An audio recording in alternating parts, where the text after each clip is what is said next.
Hey cruisers, I'm Sherry with CruiseTipsTV.com. We just returned from a 7-night Caribbean cruise on board Wonder of the Seas, and we're eager to share our experiences with you. If you're considering a cruise on Wonder of the Seas, we hope this answers some of your questions and helps you to determine if the ship is right for you. We'll share our honest impressions on the ship, embarkation, debarkation, and the food, including the new main dining room menus. We'll also cover the entertainment, some minor annoyances, and what type of cruiser we think this ship is best for. If you'd like to hear a more long-form overview of this ship, we'll link to our 2-part podcast review in the description of this video. Let's start with Embarkation. Our boarding experience was lightning fast, and we never stopped walking from the moment we were dropped off by GoPort to the moment we stepped foot on the ship. The total process took about 15 minutes. Debarkation was similar. Our stateroom steward told us to be out of our room by 8 a.m., and we were on the GoPort bus to the airport by about 8:30 a.m. We did run into the typical bottleneck in the terminal with the lines looping down the ramp. It was slow here, but it kept moving. Royal Caribbean really shines with getting you on and off the ship quickly, and this cruise was no exception. Let's talk about the ship for a moment. Wonder of the Seas is bright, cheerful, and easy to navigate thanks to the neighborhoods, which clearly distinguish one area from the next. It's obvious the moment you board that this ship is made for family fun, and Wonder's new top deck attractions were nearly always busy, with families getting in on the action. This leads me to one of the #1 questions that we received while we were on Wonder of the Seas. Does the ship feel crowded? Our voyage was at full capacity, and the honest answer is yes. We felt the ship was extremely busy in a few areas, especially on sea days, namely the pools and the buffet area. The buffet crowding may have been somewhat caused by the fact that the Solarium Bistro was closed to the general public on our sailing. We attempted to eat lunch and breakfast a few times at the buffet and ultimately left because we couldn't locate a seat. Hopefully, this won't be your experience.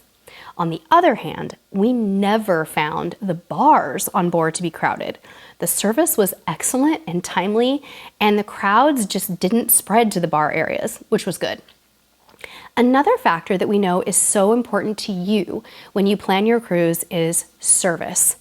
I am so happy to share that we found service on Wonder of the Seas to be exceptional during our sailing.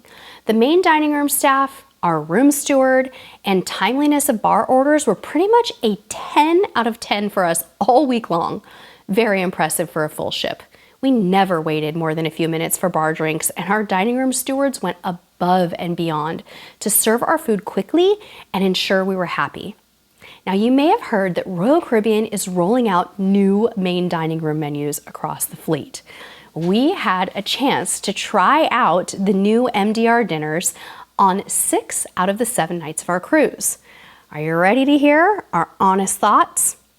We were totally impressed with the food quality, the speed, and the selections.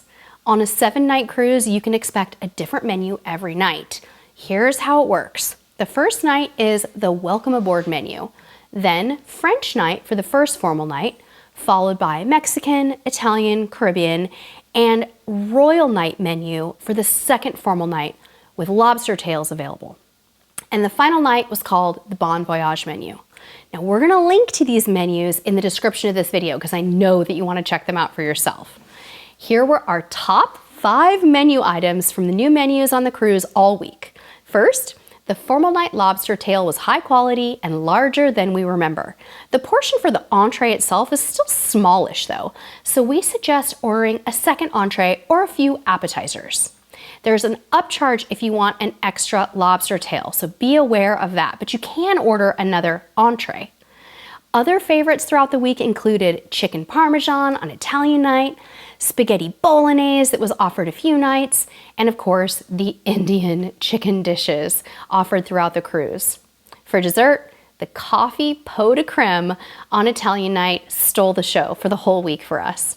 The best appetizer of the week, in my opinion, was the Asian-style pork bao tacos on Caribbean night. So good. Overall, we think the new MDR menus were a hit, and the staff worked really hard to ensure that the food came fast and at the right temperature. They would always ask us if we needed to be at a show at a certain time, and they ensured that if we were in a hurry, that our service was more than accommodating. Now, unfortunately, we noticed a major issue with something in the dining room, and that was casino smoke drifting into the main dining room entrance, just on deck 4. Once you got inside the main dining room, it was fine, but the hostesses and maitre d's were often coughing, and it was uncomfortable for guests waiting in line. Again, this was just on deck 4 while you were waiting in line, but it seems like an obvious issue that needs to be addressed. It's just really smoky in that area. We also tried the mason jar for brunch on day 1, and our whole family was impressed with the service, food, and cocktails.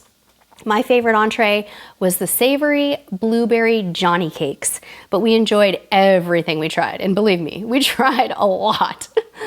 Don't miss the cocktails here as well. The drink menu is unique to the mason jar, and you can use your deluxe beverage package here. So tasty. In addition to the mason jar, we also tried Wonderland, and I'd say our experience was typical for Wonderland. You go to Wonderland for the whimsical, unique event of it all, not really for the gourmet food. And while we didn't leave hungry, none of the food really stood out as excellent. I still love and recommend Wonderland though, and I think it's something you should try once if you're not a super picky eater. They really accommodate kids here too, so don't hesitate to take your children. There were so many kids there when we were there. Just know, your kids are gonna be full of cotton candy by the end of the meal. Oh, and the cocktails at Wonderland are amazing. Try the smoke rings cocktail if you like strong drinks, really strong. Okay, let's move on to entertainment on board. We had the opportunity to see the ice show, 365 Seasons on Ice, the Aqua Theater show, Intense, and Effectors 2 Crash and Burn, the stage show. We thought all of them were top notch, but entertainment is super subjective, so go see them for yourself and let us know in the comments what you thought of all the entertainment on board. Before we get to who we think this ship is right for, we want to point out a few minor annoyances that we noticed on this ship. Bear in mind, we're really positive glass half full cruisers, but these little details seemed odd for Royal Caribbean. First, the trash cans around the ship in public areas aren't touch-free. To actually lift the lid to throw trash away, which is honestly kind of gross. Next, we had a lot of issues with reservations in the app. We went to guest services for help with this and they manually assisted us, which is great. So don't waste your time in the app if you're having problems, just get to guest services. In our stateroom, there were a few things that rubbed us the wrong way. First, the bottom sheet didn't stay put on our bed, probably because they were using top sheets instead of fitted sheets. So of course, the sheets were a tangled mess when we woke up every morning. It's a little bit weird. Second, and this is something we heard a lot of people struggling with on this cruise, was the poorly insulated cabins. Unfortunately, the cabin walls seem really thin, and we were jarred awake by cabin doors slamming and some strange metal on metal sounds in the wall that seemed to flare up around between 2 a.m. and 5 a.m. every single morning. Lastly, some of the hangers didn't really work well in the closet. There were 2 kinds of hangers, and the smaller ones just wouldn't slide well. It was slightly frustrating when trying to arrange our clothes. But again, this is super nitpicky, small stuff, just good for you to know. So, was this ship a mistake for us, for our family? No, and we will absolutely cruise with Royal Caribbean again, with the awareness of what cruising on a relatively new ship at full capacity will be like. Now, let's wrap up this review with our take on what cruiser we think this ship is best for and who it's not good for. Again, this is just our opinion. We think you will enjoy Wonder of the Seas if you're cruising as a family with kids of all ages, from infants all the way to teens. You are a Royal Caribbean Oasis class ship lover who likes the neighborhood concept. You like a lively, activity-filled cruise with lots of live music, top-notch modern entertainment, and high quality upcharge dining. So if you're one of those people, you're probably gonna love Wonder of the Seas. Now, you may not like this ship if you're someone who just doesn't care for crowds. You prefer quiet cruise ships and staterooms and ultra-traditional cruise experiences. You're looking for a ship that's built to focus on the sea. This, like other Oasis-class ships, is focused inward. You may not like it if you consider yourself a small ship cruiser. You may not like this ship if you're looking to get away from children. Or lastly, if you're looking for a cruise with lots of other single or solo travelers, the ship is really full of families and couples. We hope that you have enjoyed this honest review of Wonder of the Seas. Your experience will be very different from ours. That's just how cruising is. Every cruise is so different. Tell us how your cruise goes. We'd love to hear from you. Down in the comments below, just let us know all about it. And until next time, friends, we'll see you on the high seas. Bye-bye.